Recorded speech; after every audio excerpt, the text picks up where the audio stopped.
Hey guys, Joshua here, and today we're going to be taking a look at a mid-end gaming streaming productivity build for about 2200 SGD.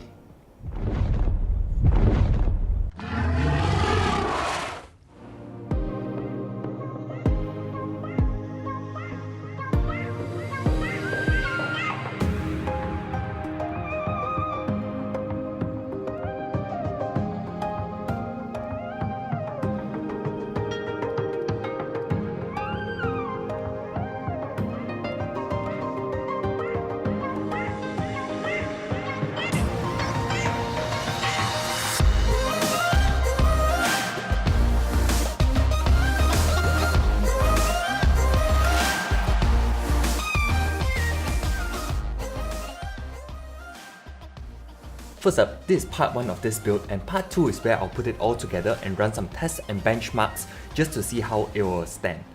I'm just gonna say that this video is not sponsored by MediaMart, but I just like going there to get parts because they have quite a variety and I like interacting with the owner. He's really quite a fun guy. So for the parts, you can always swap them out for whatever you have on hand from like a previous build if you've got something previously built, or if you get a really good deal on a 1080 or 1080 Ti, go for it, or deals on other stuff. This is not really a you must follow these parts type of build, you just do you. I also generally prefer going to a physical store in Singapore to get the parts because I've heard horror stories of parts coming in the mail all destroyed or not getting what they ordered, so I just go to the physical store, and generally if you buy all the parts from one store, you can actually negotiate some form of discount or freebies. Anyways, let's get started with the parts list. For the CPU, we are going to be using the AMD Ryzen 7 2700X, which is definitely going to be the core of this build with 8 cores and 16 threads, a base clock speed of 3.7 GHz and boost clock all the way to 4.3 GHz.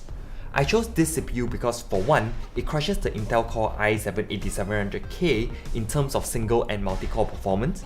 In gaming, the Ryzen 7 2700X is not better than the Intel Core i7-8700K, but the difference is only in Intel's favor by about 1 to 2 FPS.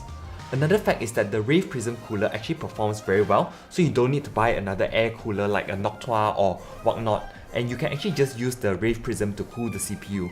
It actually looks pretty nice with RGB coloring and being pure black otherwise.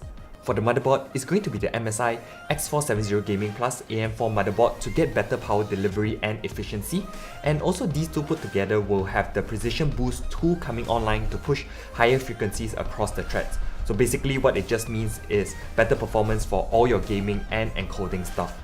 The GPU I went for is the MSI GTX 1070 Ti Armor 8GB, and to me this should give some amazing performance in this price range. And if I had a bigger budget, I would probably have gone for the 1080 Ti, but yeah, that's like way over budget, so 1070 Ti it is. For memory, we have the G-Skill Sniper X DDR4 at 3200 MHz. The reason behind paying extra for the 3200 MHz is that Ryzen just gets better performance when you pair it with faster RAM. So this is to milk every bit we can get out of it and still stay within budget as much as possible.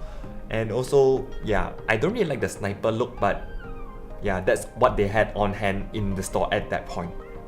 For the power supply, we're going with the Seasonic Focus 650, which is going to be more than enough power to run everything. Storage, I have a Samsung Evo 860 250GB M.2 SSD to install the OS and some essential programs, paired with a 2TB Toshiba HDD because it was quite inexpensive. And with the size of games nowadays and 4K footage if you're doing that, 2TB should be more than enough to store a lot of everything before you need to archive them into like your backups and whatnot. For the case, I have the Fantex Eclipse P350X. I could probably have gone for a case that's a bit cheaper like the P300, but I couldn't resist the integrated RGBs. So me. That's all the parts that I'll be using, so let me know what you think and what you would change.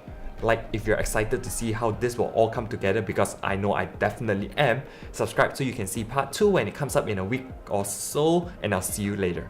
Bye!